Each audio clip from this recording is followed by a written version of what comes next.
Like, why do we feel so disconnected? Why can't we access intuition? Why do we feel so dysregulated and anxious? Why are we so tired, even though we might be doing like the right things? But here's, I think, what we've really forgotten is that our bodies are completely not separated from our minds. Our body is not a machine that you operate. It's the ground of everything. Your body holds so much wisdom, and it's wisdom that our thinking minds actually can't access. It can signal for us what is true if we can learn to listen to it.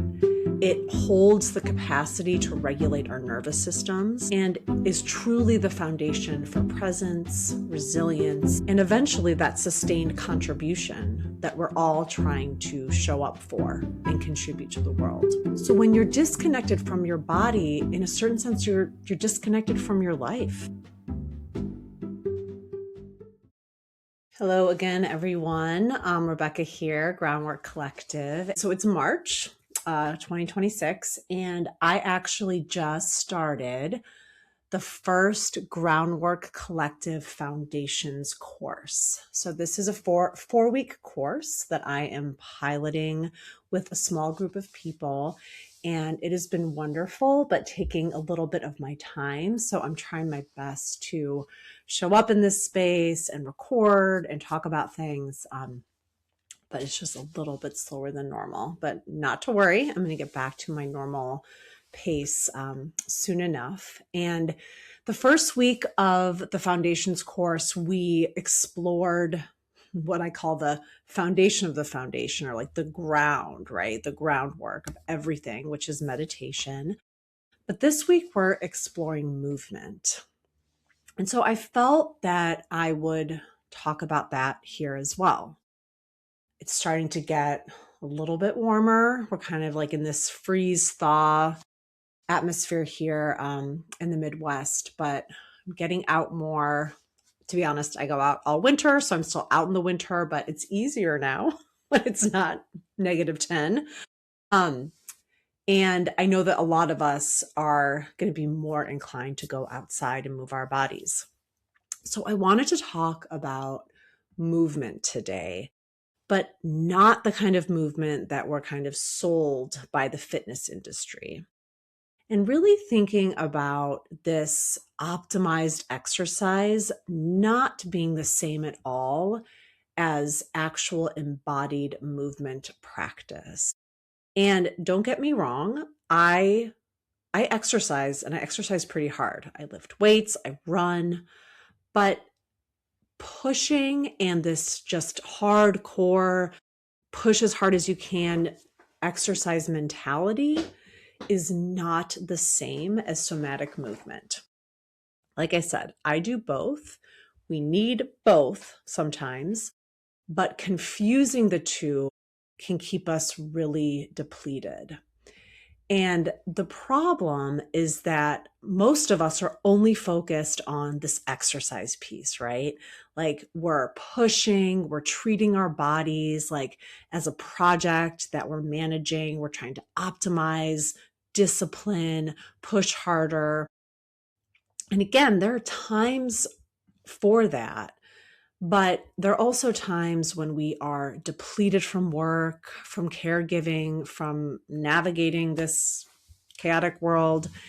And if we just have that one size fits all approach to movement, it really just ends up extracting more from a system that is already way overloaded. So when I talk about movement, and even vigorous movement, I'm talking about appropriate movement based on how our bodies are feeling that leave us more resourced than when we started, not more depleted. We want to be more grounded, more present, more ourselves. And that's a fundamentally different relationship with our body than I think we're often told. And as much, I was going to say even more so, but as much as meditation can help us, this change and relationship to movement completely changes everything. It really changes the game. So Here's a little bit more of what I'm talking about. Most of us spend most of our days pretty much entirely in our heads. We sit at desks, just like I'm doing. We sit and stare at screens, just like I'm doing. And we think and plan and analyze and problem solve. And that's all fantastic. And our brains are amazing. But our bodies become kind of like this afterthought. Like we're just constantly in our head, and our bodies are kind of just like a vehicle that we haul around, that we sometimes feed and force to exercise and kind of ignore and would rather not pay attention to until our body forces us to pay attention. And we kind of wonder, right? Like, why do we feel so disconnected? Why can't we access intuition? Why do we feel so dysregulated and anxious? Why are we so tired, even though we might be doing like the right things? But here's, I think, what we've really forgotten is that our bodies are completely not separated from our minds. Our body is not a machine that you operate. It's the ground of everything. You know, we have our nerves and our bodies are completely connected. And your body holds so much wisdom.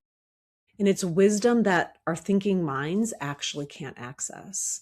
It can signal for us what is true if we can learn to listen to it.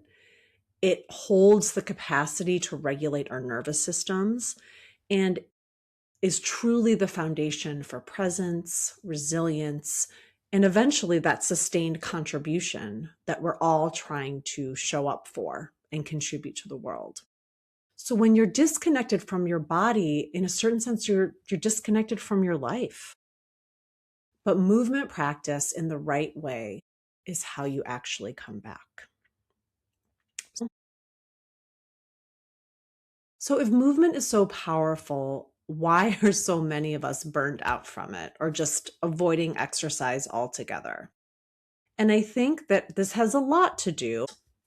It has a lot to do with the stories we tell ourselves about movement and how we relate to our bodies, right? So we exercise to burn calories, we work out to look better, we push harder, no pain, no gain, you got to earn your rest, optimize performance. And again, there's nothing wrong actually with working out hard. That's not the problem at all when the time is right and when you are properly resourced. But if that is all that we're ever doing, we start to look at our body as a project that needs to be perfected. And if we keep doing this, it becomes both physically and psychologically exhausting because it turns movement practice into yet another place where we have to perform, and one more place where we can fail, right? There's this, either we're going to succeed and be perfect or we're going to fail and we're just going to give up. And then it also becomes like one more thing that we're adding on top of a very busy schedule. So that type of approach to movement just maxes out an already maxed out nervous system. So you really need rest and regulation on that Tuesday afternoon, but instead you're going to a HIIT class where someone is yelling at you to like push harder. And, you know, sometimes in the moment, like you might be burning stress and you have endorphins and you feel good, but you end up an hour or two later just feeling exhausted and depleted because you're not regulating your nervous system, you're activating it. And you didn't build any capacity, you actually borrowed against what you're depleted for. And I know this, I did this for years. I started exercising in a very disciplined way, very young. You know, I was like 12 years old and I was very caught up in exercise as a form of control and controlling my body. And we know how that goes. And I would force myself into these workouts even when I was exhausted. And I would say, well, this is good for me. And I would like check a box, but I kept burning out and the exercise wasn't helpful. Sometimes it was good because sometimes I had the energy to do it, but oftentimes I didn't, and I would just push through. So I wasn't using movement as regulatory, as capacity building, as a wisdom accessing practice that it actually can be. But thankfully, I know now that there's a different path. And I hope that you can think about what this might mean for you. So, what does it actually mean to move for regulation, to move for capacity instead of performance? And I'm going to walk you through what I experienced and the paradigm shift that I went through. So, when we think about exercise just as optimization, we think is like the body as a machine to optimize. So, we're burning calories, we're trying to look better, more is better, pushing hard, you can't rest, discomfort means you're weak. And your body becomes like, I have to like constantly improve it. It's never good enough. And that can go on your whole life, right? Like you could literally do that and it will literally never be good enough. And that leads to really bad places. So when we shift our perspective and we think about movement as practice, you start to listen to your body. And you think about your body as being intelligent and communicating with you. And then movement becomes about regulation, presence, capacity, and about the appropriate challenge, right? Like, so it does build strength, but it's not inappropriate stress, right? We look at rest as part of the building infrastructure process, right? So exercise is both about the exertion of energy and also about the rest. They need each other. And your body, and then your body has wisdom, right? You need to listen to that. And when you acknowledge it, then it just continues to give you more wisdom. So this shift really can change everything. So the first principle is just this, that your body holds wisdom and your body knows things that your mind doesn't, right? It's at least your conscious mind, right? So it's in your subconscious, and your body knows when it's safe and when it's in danger, even when your thinking mind can't really find words.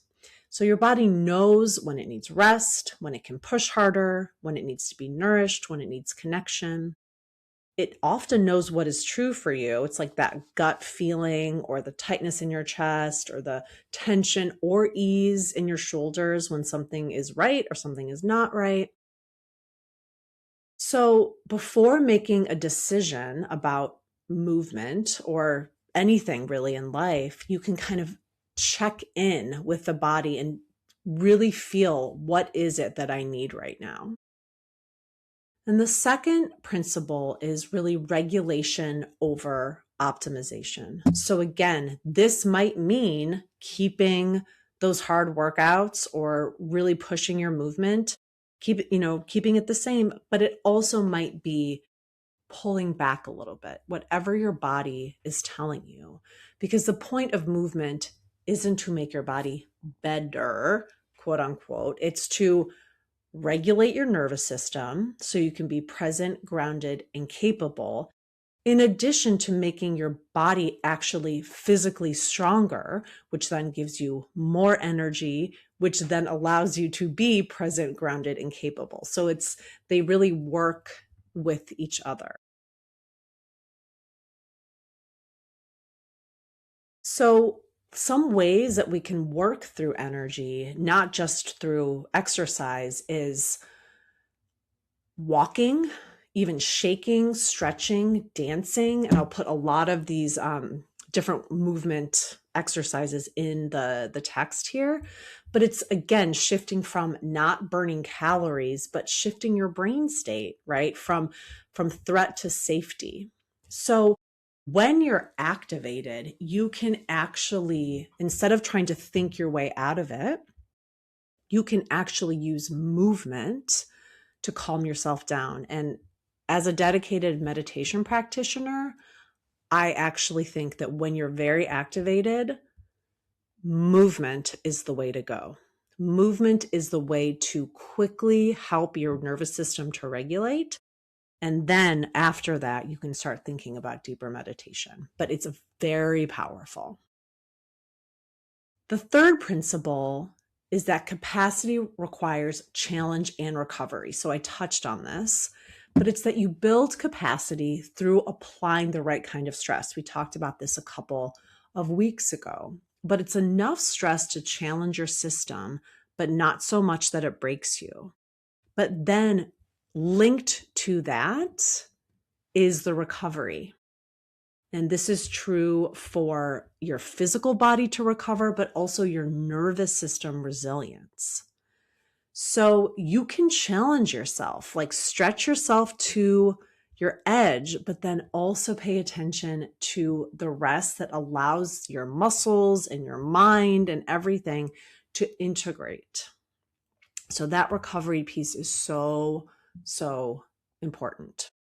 So after intense movement or intense stress, give your body a moment to integrate, right? So the resting piece is not optional. So then we can talk about like what specifically can these types of movements look like. And here's really what matters. I've said it a million times. I'm going to say it again. Listen to where your body actually is. Like if you're really drained and you try to go for a 7-mile run, you're probably going to feel that halfway through and come home exhausted. Yes, many times I have done that. So now instead of running, I will go for a walk. Walking is probably the most underrated exercise on earth, especially for that nervous system regulation. We were born to do it. We know how to do it. It is one of the best both ways to get your body moving, but also to regulate your system. So if you're already activated, you might not need a high intensity workout. You could walk, you can stretch, you could flow. Now, if you're shut down and you're numb, you're disconnected, you're lethargic, you might need activation. You might need running. You might need weightlifting. You might need dancing. But instead of just choosing or pushing into a type of movement that someone else is kind of like messaging to you that you need, listen to your body. So this shift, and it's a mental shift, really changes almost everything that I do with movement. And your body will respond because we're in this way, we're not trying to hit a target, right? We're just asking for what our bodies need. So the movement then becomes meditation. It becomes accessing wisdom. It becomes movement as contemplative practice. When you are fully present,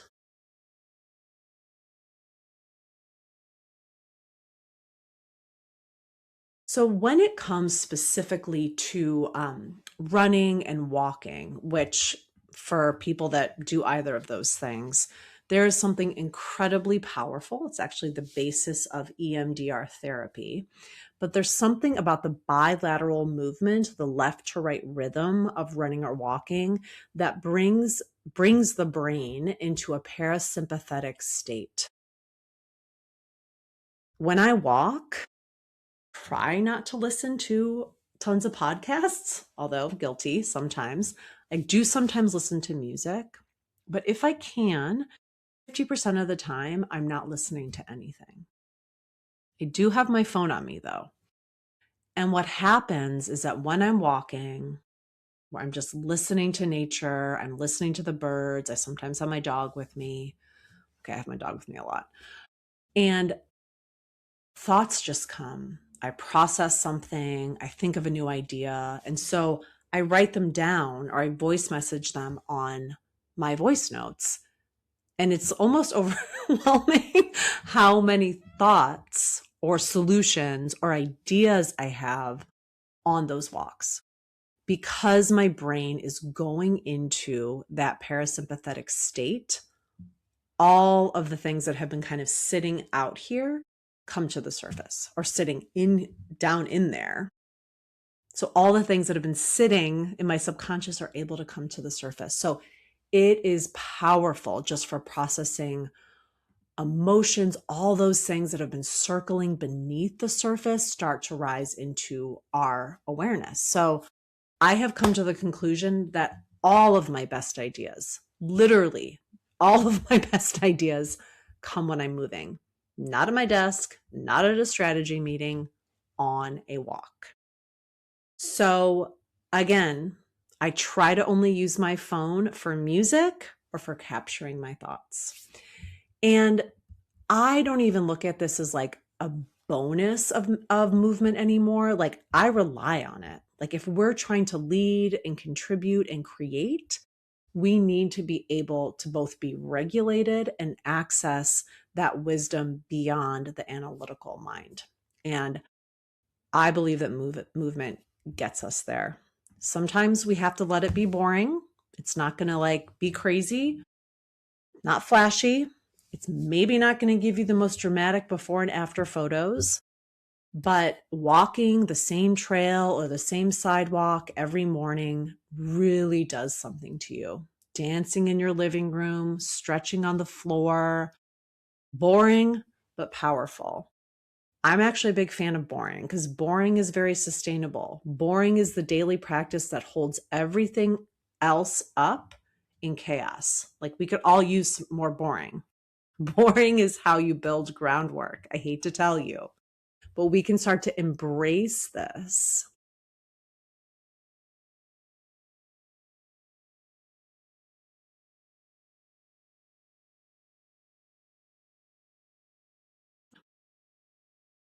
So, as we wrap up, I just want to reiterate that movement shouldn't be something that you are just adding to your checklist or trying to optimize. It's really one of the most powerful tools you have for building the capacity to show up for our lives. I have been doing it my whole life and I don't know where I would be without it. And we can do it, right? Like it doesn't have to be, someday when I have more time or if I'm in perfect shape or, I have better athletic ability. It's like, no, right now, with the body you have, with the time you have, I spent years treating movement as performance, pushing through, and it's just not worth it. So we can all start because waiting is not going to make you stronger. It's not going to make you more intuitive. We have to start to build the capacity and move within the bodies that we have and then change them and relate with them over time.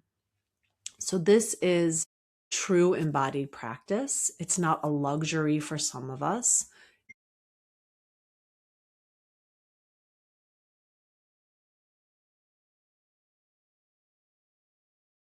So this is the groundwork for people who want to contribute meaningfully because we cannot lead without burning out. It requires capacity and your thinking mind alone can't do it. It needs support and it needs support from your body. Not in a performative way, but in a way where we relate,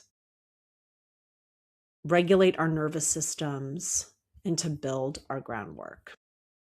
So if you've been struggling with your movement practice or treating it like productivity or pushing through, or you just feel dysregulated, try some of these different things.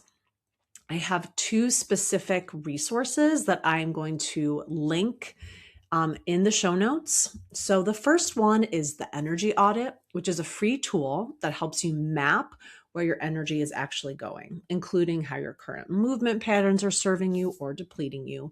But it really shows you where you can start to build real capacity and try to find time to be able to do that.